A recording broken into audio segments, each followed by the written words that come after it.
Друзья мои, коротенькая видеозарисовочка о том, как использовать на даче золу.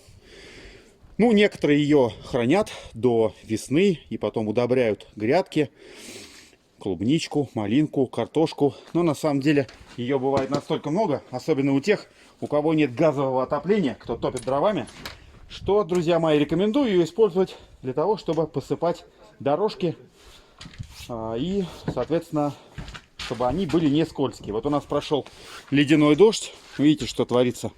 Уже сегодня гости приехали, несколько раз упали. Ну и, соответственно, сейчас мы сделаем что-то типа вот этого. Очень хорошо.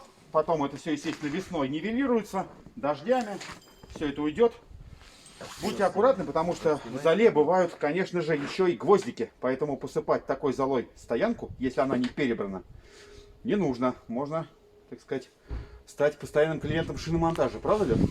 А вот так, аккуратненько проходим, уважаемые гости. Теперь здесь не скользко, проходим. Прошу вас.